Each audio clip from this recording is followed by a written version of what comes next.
दोस्तों, ये है इंडिया के बिजनेस टाइकून गौतम अडानी। आज आपके और हमारे घरों में आने वाले दाल चावल आटे से लेकर बिजली पानी और सीएनजी पीएनजी गैसेस तक यही सप्लाई करते हैं। मेट्रो रेल हाईवे से लेकर हवाई अड्डे तक इनके कंट्रोल में है। और रही बात बंदरगाहों की, तो गौतम अडानी खुद पोर्ट किंग के नाम से जाने जाते हैं। माने की आसान भाषा में कहूँ तो आज गौतम अडानी हमारे देश की आधे से ज्यादा इकोनॉमी को कंट्रोल करते हैं। लेकिन दोस्तों, सोचने की बात है कि ये सब हुआ कैसे, वो भी तब जब गौतम अडानी का ना तो बिरला अंबानी की तरह करोड़ों का फैमिली बिजनेस था और ना ही वो किसी शाही परिवार से हैं। यहाँ तक कि उन्होंने तो अपनी कॉलेज की पढ़ाई भी पूरी नहीं की। जानेंगे आज की इस वीडियो में कि कैसे पूरे देश की इकोनॉमी को अब गौतम अडानी चलाते हैं। दोस्तों, भारत में अडानी ग्रुप की शुरुआत 1988 में हुई। गौतम अडानी ने अपनी पहली कंपनी अडानी एंटरप्राइजेस को सिर्फ 5 लाख रुपए की कैपिटल के साथ शुरू किया। अडानी की ये कंपनी कमोडिटी एक्सपोर्ट इंपोर्ट का बिजनेस करती, जो उस समय पोर्ट के जरिए ही होता था। लेकिन खराब मैनेजमेंट और बदहाल पड़े वेयरहाउसेस की वजह से सरकारी पोर्ट से एक्सपोर्ट और इंपोर्ट होने वाले सामान को मार्केट तक पहुंचने में कम से कम 10 से 12 दिन का वक्त लगता था। और इसी दौरान बहुत सा सामान तो वेयरहाउस में पड़ा पड़ा ही खराब हो जाता था। अडानी को समझ आ गया था कि सिर्फ इंपोर्ट एक्सपोर्ट्स की कंपनी बनाकर काम नहीं चलेगा। और इसी दौरान सरकार देश की इकोनॉमी को सुधारने के लिए प्राइवेटाइजेशन की पॉलिसी लेकर आई और प्राइवेट पोर्ट्स के लिए टेंडर निकाले। अपने पॉलिटिकल लिंक्स की मदद से गौतम अडानी मुंद्रा पोर्ट का कॉन्ट्रैक्ट हासिल करने में कामयाब रहे। अब एक पोर्ट का कॉन्ट्रैक्ट हासिल करना इतनी बड़ी बात नहीं, लेकिन अडानी के विजन में ये पोर्ट मील का पत्थर साबित हुआ। दरअसल जहां दूसरे प्राइवेट पोर्ट्स सिर्फ सर्विस प्रोवाइडर का काम करते थे, वहीं अडानी ने अपने पोर्ट बिजनेस के जरिए उन इंडस्ट्रीज में एंटर करना भी शुरू कर दिया जो इससे इंटरलिंक थी, जैसे कि कोल ट्रेडिंग और फूड कमोडिटी।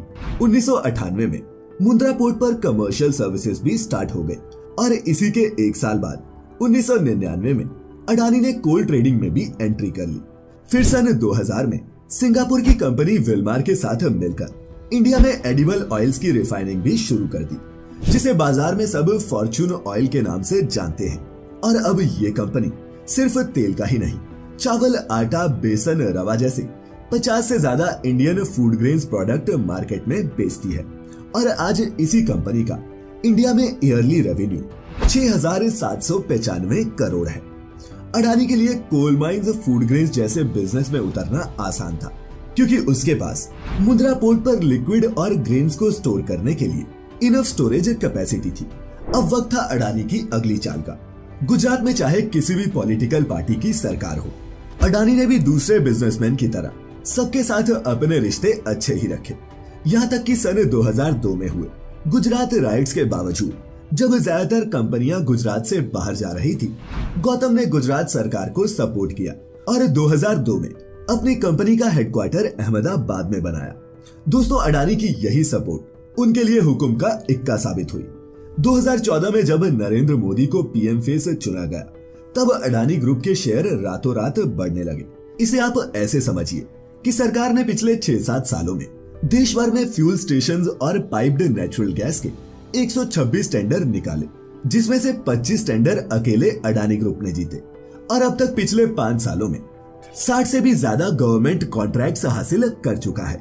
साल 2018 में एयरपोर्ट ऑपरेटिंग का कोई तजुर्बा न होने के बावजूद भी अडानी ग्रुप ने सरकार से देश के 6 एयरपोर्ट्स को अगले 50 साल के लिए लीज पर लिया, जिसमें अहमदाबाद, लखनऊ, जयपुर, गुवाहाटी, त्रिवंतपुरम और मैंगलोर एयरपोर्ट शामिल है।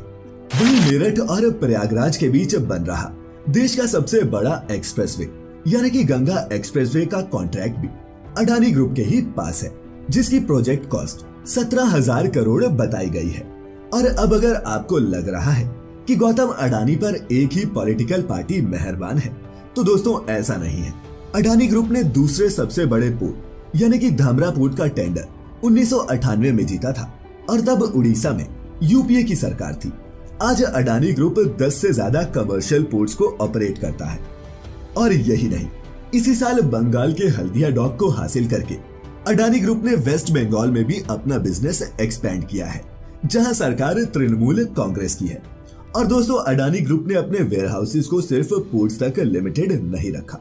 2005 में इस ग्रुप ने FCI यानी कि फूड कॉर्पोरेशन ऑफ इंडिया से 13 सालों के लिए स्टोरेज सर्विसेज का कॉन्ट्रैक्ट हासिल किया था, जिसकी वजह से ही आज अडानी ग्रुप के वेयर हाउसेज पंजाब, हरियाणा, उत्तर प्रदेश, बिहार, तमिलनाडु, कर्नाटक और महाराष्ट्र जैसे कई राज्यों में अपनी सर्विसेज दे रहे हैं।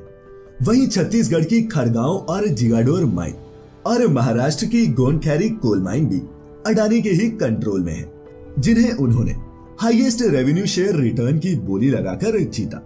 देखा जाए तो अब गौतम अडानी को पॉलिटिकल पार्टीज के सपोर्ट की जरूरत नहीं है, बल्कि वो अब खुद ज्यादा रिटर्न का कमिटमेंट देकर पॉलिटिकल पार्टीज को पपेट की तरह नचा सकते हैं। जिसका सबसे बड़ा कारण ये है कि जिन गवर्नमेंट प्रोजेक्ट्स में अडानी ग्रुप ने निवेश किया है उसमें कॉम्पिटिटर्स तो कम है ही, साथ ही प्रॉफिट भी लॉन्ग टर्म है। यही नहीं, एनवायरमेंट से जुड़े होने के कारण इन प्रोजेक्ट्स में लो रिटर्न और कंट्रोवर्सीज का खतरा भी रहता है। लेकिन गौतम अडानी को इन सब से कोई फर्क नहीं पड़ता। ऑस्ट्रेलिया में कोल माइन कंट्रोवर्सी में फंसने के बाद भी उन्हें झारखंड के गोड़ा में कोल प्लांट लगाने की इजाजत मिल गई। रिपोर्ट्स की माने तो इस प्लांट के लिए ही सालाना 36 बिलियन लीटर पानी गंगा नदी से लिया जाएगा, जो न सिर्फ इस नदी की इकोलॉजी के लिए खतरनाक है, बल्कि इस इलाके में रहने वाले लोगों के लिए भी पानी की किल्लत का कारण बन सकता है। जिस वजह से यहाँ के लोगों ने इस प्रोजेक्ट के खिलाफ प्रोटेस्ट भी किया। लेकिन आम जनता की चुनावों से पहले सुनता ही कौन है। और सच्चाई तो ये है कि जहाँ पहले अपने प्रोजेक्ट्स के लिए बिजनेसमैन सरकार पर निर्भर रहते थे, वहीं अब पैसा कमाने के लिए सरकारें उल्टा इन इंडस्ट्रियलिस्ट पर निर्भर हो गई है। जिससे हो ये रहा है कि बड़े बड़े बिजनेसमैन सरकारी चीजों को लीज पर लेकर उन्हें मनमाने ढंग से पैसा कमाते हैं और फायदे के चक्कर में ये सरकारें भी अपने मुंह पर ताला लगाकर बैठी रहती हैं। दोस्तों, ये बिल्कुल मोनोपोली गेम जैसा है, जिसमें ज्यादातर वही खिलाड़ी जीतता है जो रेलवे स्टेशन खरीदता है। इसी गेम की तरह अडानी ने भी एक के बाद एक डायरेक्टली और इनडायरेक्टली कंज्यूमर सेक्टर्स में एंट्री मारी और उन गवर्नमेंट प्रोजेक्ट्स को हथियाया जिनसे देश की इकोनॉमी कंट्रोल होती है। और अगर हम अडानी ग्रुप के पूरे बिजनेस मॉडल पर नजर डालें तो आज Gautam Adani private port operator, coal miner, private power producer, city gas distributor, importer of edible oils, airport operator, urban water management, small and medium sector lending, infrastructure, agriculture, logistics, power transmission and distribution, data centres और aerospace तक में अपना business expand कर चुके हैं।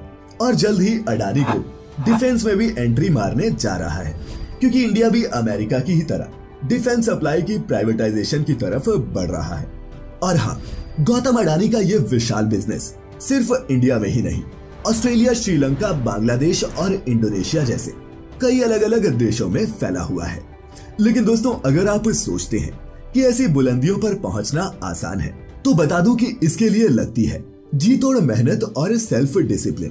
तो दोस्तों, गौतम अडानी के इस एम्पायर के बारे में जानने के बाद अगर आप सोच रहे हैं कि गौतम अडानी को गवर्नमेंट अथॉरिटीज का सपोर्ट अगर मिल भी रहा है, तब भी उनके पास इतना पैसा कहां से आया कि वो इन सेक्टर्स में इन्वेस्ट कर पाए। तो दोस्तों, इसका जवाब है बैंक और इन्वेस्टर्स। रिपोर्ट्स की माने तो मुंबई के शिवाजी महाराज इंटरनेशनल एयरपोर्ट को अपने कंट्रोल में लेने के लिए अडानी एयरपोर्ट्स लिमिटेड ने 8,000 करोड़ रुपए का कर्ज लिया है, जिसमें डेवलपमेंट और मेंटेनेंस के लिए ही कंपनी ने एक्सिस बैंक से 2100 करोड़ का लोन लिया है।